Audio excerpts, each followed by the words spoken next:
Hooray! Hello. Hello, everyone. Sorry we're late. It was very important. It was absolutely crucial that we come in late. I'm Kate Welch. I'm a UI designer. Hi, I'm Colin. I'm the game director. Hi, I'm Stephen Waller. I'm Associate Game Director. We all worked on the new story journal feature, and we want to talk to you guys about it because it's been a pretty exciting announcement. Everybody's really reacted well to it, haven't they? Yeah, Colin's blog post that went out the other day was great. Yeah. By the way, and very well written. most of what I've seen nice. about people commenting on it, they're really excited about it. So I'm excited about it as a player too. So can you guys? First off, do you guys want to each talk about what your specific roles were in the story journal and like what you contributed to that whole feature? Sure. Yeah, you want to go first? Sure, yeah. So, I work with the Living World teams, and, we worked with some programmers, Seth Chadwick in particular, who helped do a lot of the heavy lifting on developing it. So we sort of oversaw the implementation of the design and made sure that it would integrate with the content that we were creating for Living World, and certainly with Kate and the UI department, Ryan, to get the UI and so forth put together. So yeah, we were helping to coordinate kind of getting the journal put together from the vision that was set forth. Yeah, I guess on the vision front, I don't build anything, so I don't get to do any of the cool stuff these guys do. Thanks, Keith. My role in it is taking the last year of experiments that we did in Living World Season 1 and really, listening to the player feedback and being on the forums constantly and on Reddit and on every other outlet out there and being in game and talking to the players and playing the content and really just seeing what people had to say about what worked in Living World, what didn't work for them, looking at the analytics numbers of what happened with the players in the game, and using all that over the course of the last year to really devise the strategy for how we felt Season 2 would best grow what our game could be, and through a lot of discussion, collaborative development initiative with our fans on the forums, I think was a huge component of this too. We put this strategy together for how we think we can take Living World to the next level with our game, and we're ecstatic that players are as excited about this direction as we are.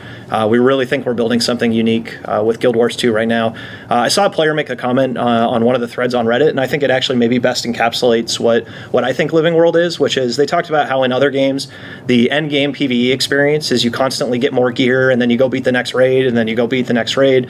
And in Guild Wars 2, we're setting up the ability for the end game of our game to be story, the ability to constantly expand the story of your character and the story of the world, which I think is a big component of it as well, is expanding the world and changing the world. That becomes a big part of our end game, along with obviously the horizontal progression that is a key cornerstone of Guild Wars as well. And I'm really excited for what that means for us in the future too. Yeah, I mean, I think like you're saying to the story, it's an endless story that we're creating, right? So yeah, I'm really excited about the functionality that comes along with it too, where people are going to be able to enjoy, they log in and they get access to the episode, and then they can play it at their own pace. If they want to jump in there day one and go through everything and they're really excited to kind of be on the forefront of talking about what happened in the episode, or if you want to come back a little bit later and play it, or maybe after several episodes, then you go, you know what? I want to go back and check out the first episode again because I want to kind of check in on some things that maybe originally I didn't catch. Like maybe a line that was said by a character that now when you're a couple episodes later in, you're like, aha, I see what impact that had in where the story was going. And we just came down here from playing a lot of Season 2. Yeah. You can't see it yet. And one of the really nice touches I think that Steven and his team has done is they've hidden little nuggets just all over the place in this season, little lore bits and little ties back to Guild Wars 1. And there really is. I mean, I can't believe all the little details. I can't tell you how many times I've played through it now. And just today I saw 3 new things that I had never noticed before, little details, references back to Guild Wars 1 that were just awesome. And I think there really will be a lot of, we want to take advantage of that fact you can go back and replay it. And we're building a lot of things into the content that really play off of that. I think another big cool thing that comes out of this that I think a lot of people haven't really thought about is, before when you only had 2 weeks to play a release, you didn't really have a chance to play it with a lot of your characters. You would play it with one of your characters and basically that was it. Because this is now personal story, basically, and this is your never-ending story for your characters, you have the ability, every single character you make is going to get the opportunity to play through all these storylines and have a different experience with each unique profession. And I think that that's a really cool component to it as well, is, it's endgame for all your characters, not just for one. Yeah, and on top of that, with the achievements, Yep. right? So once you've actually played through the episodes and you unlock these skill-based achievements, it just adds another layer of experience to the content where you get to go in and kind of look at it from a different perspective and play it a little bit differently than maybe you played it on the first playthrough. Yeah. How do those, Stephen? How do those achievements, if we can even talk about this, if those are different kinds of achievements from what we're doing right now with the living world, right? Like we're taking away the idea of meta achievements. Is that right?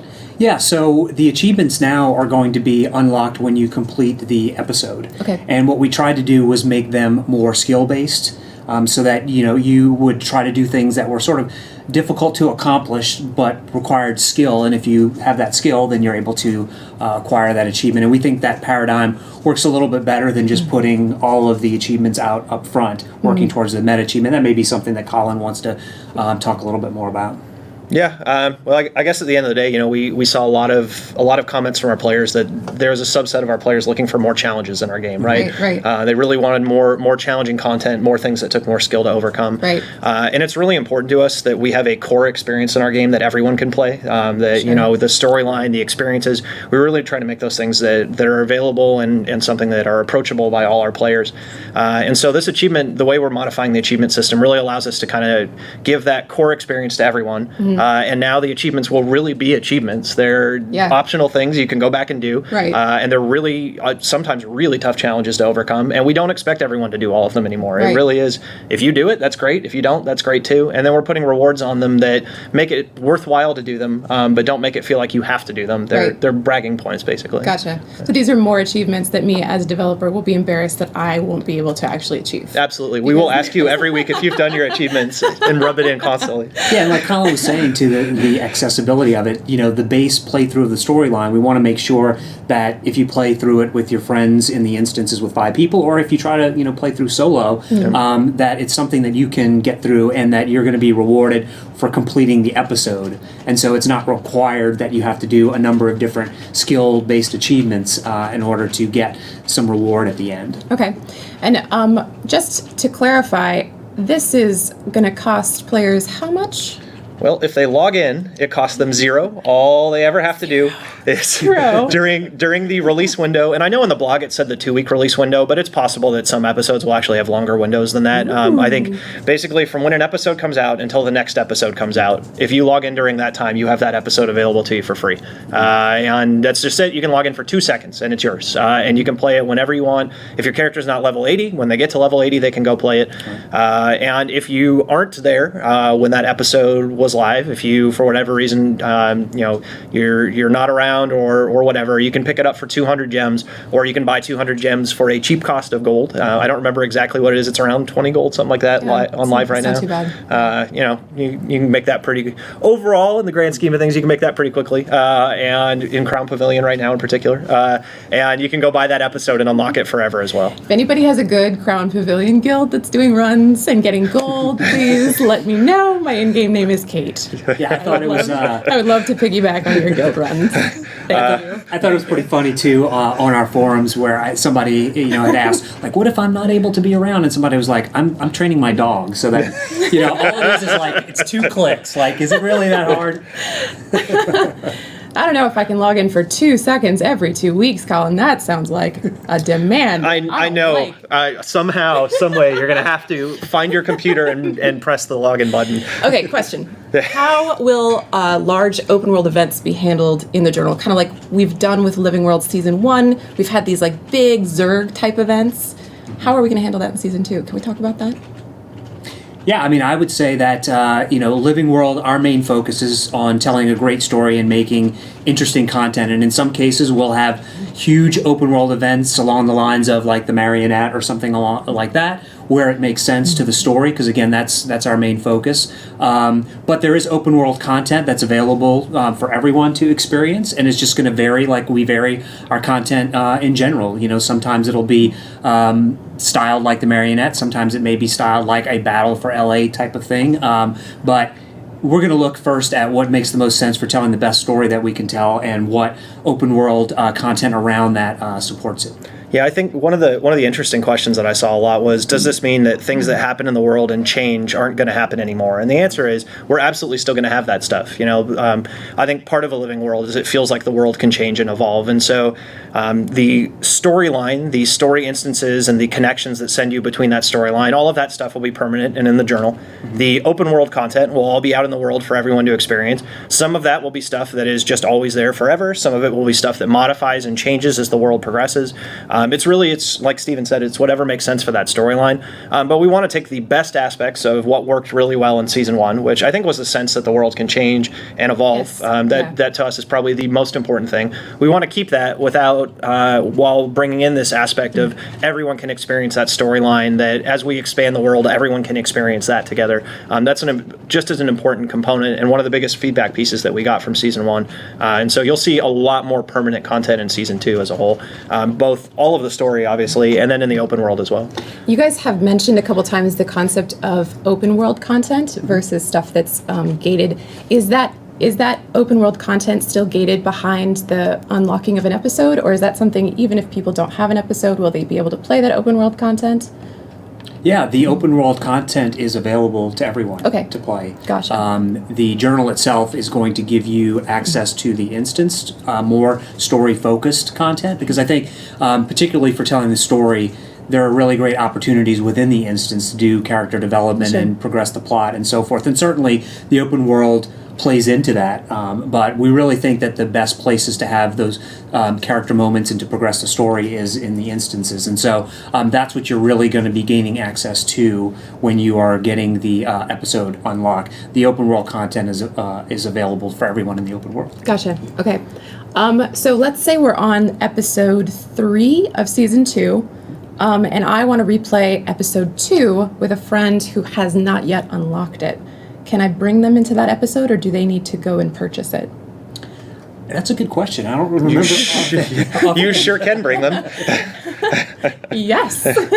Awesome. That's great. So they don't actually have to purchase the episode. They're just starting with you. So they don't get any of the rewards. They don't get any of the story progress. So but they can experience the content. It's just like personal story, right? All the same rules for personal story apply to Living World. Okay. Basically, the Living World journal just becomes Living World as an extension of personal story. Okay. So you can bring people with you. They can do stuff. They can, if they have they can choose to accept the progress if they also own the episode. They can choose to accept the progress at the end of the episode and count that they've completed it as well. Mm-hmm. If they don't own it, then they can't take any progress from it. They don't get any of the rewards. Okay. So they'd have to go back and actually purchase it. You wouldn't get achievements. Like you wouldn't be able to get the achievements that are unlocked. Okay. Can you guys give any information about season 1 being added to the journal? When is that going to happen? Is that going to happen? Do we want to talk about that at all? We can say that we would love to get it back in the journal. It obviously was not built with the journal in mind, and so the amount of work and time involved in restoring it in a way that flows properly with the journal is pretty large. Right. It's definitely a big project. Our focus right now is on season 2 and a lot of the other projects that we have going on that we can't talk about yet. But someday season 1 will make a reappearance in the journal. It's really just a matter of when. I think we all want to see it come back. We think it's better for the game if you can experience the first season because it sets up everything that comes in season 2. But it's really just a matter of when we can get to that. Just so there's no clear expectations, we have no one even working on that right now. We're really trying to focus on making season 2 incredible. But a time will come where we absolutely want to restore season 1. Season 1 was definitely one of those cases where so much of the content was like group-based, like heavy group-based instance, like Battle for Lion's Arch required hundreds of players to have the best possible experience. So it seems like some of that would probably be a scaling issue, right? If we wanted to restore that into a replayable episode, right? I think that's part of the challenge is we would have to go through figuring out how some of these events that took place would work within the new paradigm that we've got. And so some things, the design may need to be slightly adjusted in order to fit under the the new structure that we've got. So I think that's part of it is it's when we get to the point, there's going to be that initial kind of analysis of let's look at everything that we've got and figure out what slots in perfectly as is and what things may need to be reworked a little bit in order to fit. There's a lot of challenges in there. I mean, if you think back on it, it's like there's a bunch of releases that basically are just in the game now, and would not make a lot of sense to go in the journal at all. Like the Tequatl rework, like there's nothing there that would go in a story journal. So that release, it's just in the game already. We wouldn't bring that back in any additional way. There's a ton of group-based content, like you said, and we'd have to figure out how we solve that. Some of it we've solved by already putting in the fractals, which I think was really cool for some of those dungeons. The guild missions are floating out there as a tool available to us. We could use for some of that potentially if we wanted to. And then we'd have to write a story narrative that threads all of those releases together. I think we didn't. You just played them in order, but it didn't necessarily actually have an overlying story like you would find in Personal Story that guides you through the world and pieces it together. Ideally, a lot of the story components we told on our blogs. I think we would find a way to get those in game or in the journal or something so people can experience those. Yeah, exactly. Though that What Scarlet Saw blog is an incredibly key component to that storyline. It's Super good. We need to find a way to make that part of the experience. So there's a lot of work there, more than just like it's fun to say bring season 1 back. And I wish it was that easy. There's a lot of things that are fun to say. I just want to say it's great to see so many people dancing on your head. I know. I'm so glad we put Colin in the middle. So in case you guys haven't figured it out, this is actually the live game that we have going on behind us right now. We decided to just park and see if anybody could find out where we were. This is Colin grabbing a cauldron. So now you whatever's in there. Please don't kneel on my head. Thank you. Okay. I will move the mouse. It's apparently bugging you guys. Sorry about that. So do you guys want to, now that we have all these beautiful people partying in the background, do you want to just wipe them out and I can show off this story journal UI? Yeah. I think that sounds fantastic. All right. Yes! That was amazing. All right, so. Oh, here we are. All right, let's see if I can do this. Okay, so this is playing. This is what it looks like. Colin, get your big I'm going to slide out of here. Oh my goodness. I'll step off camera for a minute. This loops, by the way, so you're missing some stuff, but don't worry.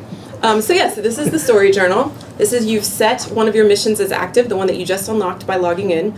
We're going to show you what it looks like when you progress through a quest. So it'll say, quest complete. Hooray, we did the quest. Demo beginning story. And it lets you know that your quest is complete and it's in the journal.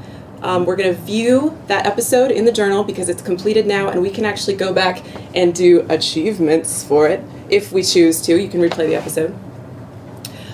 So we're actually going to set the next episode in this demo story as active. Set as active. Hooray! Hooray! And we are going to, you can check and see here that this is unlocked. We're going to make it active. So now it's the thing over here that you're playing. This is a big screen, my goodness. So now we're going to go through 2 quests in this one. You've got an unexpected turn of events. Oh no! And then what happens? Oh, everything turned out okay.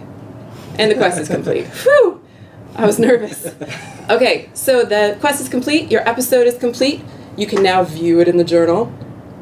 And you can you can check here by mousing over to see whether or not you've completed the achievements or if they're not yet completed. So you can replay these episodes for achievements. We're going to replay this episode so I can show you guys what it looks like when you have a repeatable instance that shows up on the map, which is a new treatment. So we're going to visit that for a second, open up that map, and go, and you'll see here, there's a purple story star. I don't know if that's showing up purple on the screen or not, but this is a new story star that says replay this instance, and it's purple. And that's what it is. And then, so I wanted to show you guys where you find this. This is in the hero panel. Your personal story tab is the same one. We've just retrofitted it to be beautiful and functional and have lots of cool stuff going on. As the story VLC, journal. thank you so much. And for those that didn't know, Kate was actually a weather person before coming here. Clearly so not a weather person. you can see where the skills were Clearly developed. not. So yeah, this is the same video. You guys can you can loop it in the background and check it out. And I did the artwork for it. Oh, I guess not. I guess we're not going to loop that. We're back to the live game. And we've got some trees. I thank you guys for waiting. That was really nice. So what other kinds of stuff should we cover on this? What else have people been asking about the story journal? I don't know about what specific questions. Hopefully we have some questions that people are sending in. But the thing that I think that's really cool about the whole initiative in general is the idea of moving to this sort of TV-like episodic Yes, approach to yes. releasing these stories that tell this never-ending story. And combines everything that's great about interactivity in a video game and the community and the social aspects of an MMO. So, for me, having the journal as like your almost a DVR kind of control, Yes. Really, I think just brings it all together and brings us into a space where, like with your favorite television episodes, you can watch them whenever you want. And obviously, episodic television has had great history and success. And so I think it's really great to start to see that merging of games and episodic content and the ability to replay and all of the great things about MMOs and the community in Guild Wars. I'm just really excited about seeing that play out over the coming years. Me too. Yeah. I like that you can be a part of the personal story. My big problem with Living World Season 1 is that I had no problem with it because it was perfect. But my number 2 problem was that I felt like if I missed something, then I missed out on a big chunk of the lore. And so by the time Scarlet came around, I was kind of even playing as much as I do, which is pretty considerable. I still was kind of there were aspects of it that I was lost in. So I'm super excited that I can log in, even if I have a crazy 2 weeks, if I'm traveling or something, I'm going to log in at the beginning of that 2 weeks, and I can go back and play that content for free whenever I have the chance to. Yeah. Which is kind of like, not to be a company man here, but I feel like it fits so well with what we've always tried to do with Guild Wars 2, which is make it so this is a game that you can kind of play how you want to play it, right?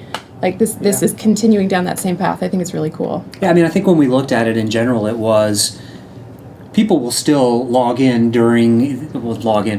tune in to watch their favorite Game of Thrones episode or whatever right when it comes out, even if with going on to your cable box you can play it back and watch it again later or whatever. So there's still that opportunity for people that want that immediacy of being there right when it happened live.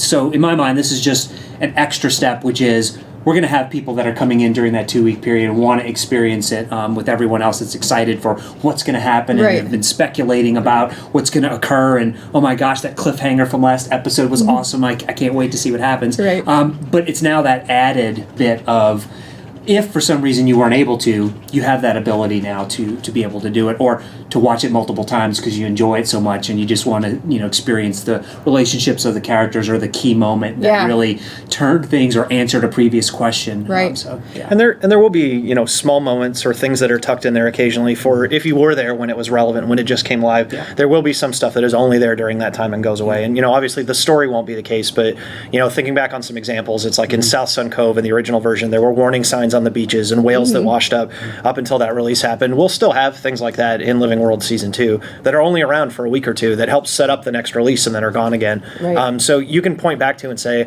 I was there when this happened and I remember the story that led up to it, but it's not necessary to know that information to go and play the next episode too. So this is a relevant question. Are there any plans, again, I'm not sure if we can answer this yet, but are there any plans to bundle entire seasons like a DVD box set after the season comes out? Yeah, we're not going to talk about our long-term plans for how we'll handle when a season is complete yet. We'll wait until season 2 is completed, and then we'll come back and have that discussion. Or if we bring season 1 back, it's a great question. Sorry.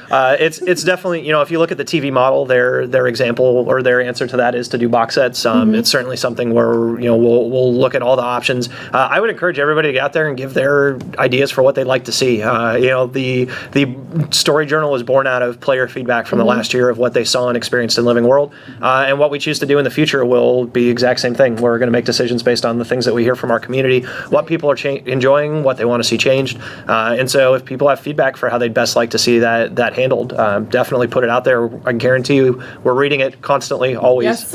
I think it's always a good reminder too that we are fans and players ourselves, right? Like, I mean, we experienced season 1. We were in there playing with everyone right alongside of them, and it is interesting that you play something like, for me, developing a number of sort of the episodes from season 1, and when you see it on live, it's almost like sending your kid off, to school or whatever, and there's that experience that's different, experiencing it with the player base and seeing, how they responded to certain things that you were hoping that they were going to respond to, and yes, it worked. And then in some cases where you're like, yeah, I can see that was maybe a missed beat there, and we're going to continue to work on that aspect. But we are players as well, and so we're also going like, I'd love to see this too. Can we get that in there? Can we add that? That would be great.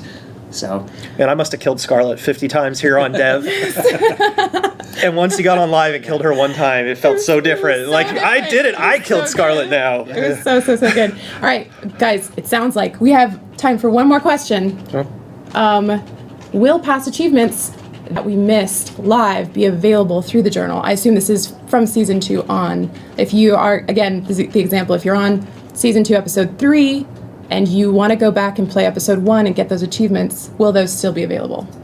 Yeah, so achievements are unlocked when you complete the episode, and they'll be available to you from that point forward. So there's nothing that is preventing you, if you go on to episode 3, that you wouldn't be able to continue to work on achievements in episode 2. Right. Yeah, Cool. if the question relates to season 1, we have no idea right now. We'll figure that out when we figure out how we're bringing it back. But Gotcha. Cool. Yeah. All right. Well, I think that's all the time we have. Thank you guys so much for watching. We all have a ton of work to do before July runs around. So I guess we're going to get back to it. And we're really excited. I just want to say for super excited. For season 2. Yeah. I mean, like Colin said, we came over here from playing some of the stuff that's in development, and we're really excited for everybody to have the opportunity to check it out. And it's coming really soon, and we're doing our best to put all the finishing touches on it, soon. and it'll be here really soon. So we're really grateful for all of our players, and we're excited to experience the next season with all of you. Get your Mountain Dew and Doritos ready. July 1st it comes. That's right. That's not. I mean, some of you might want to eat granola and drink a healthy drink. You probably play a Sylvari. Burn, granola lovers. All right. That's it. Thank you. Thank you guys so much for watching.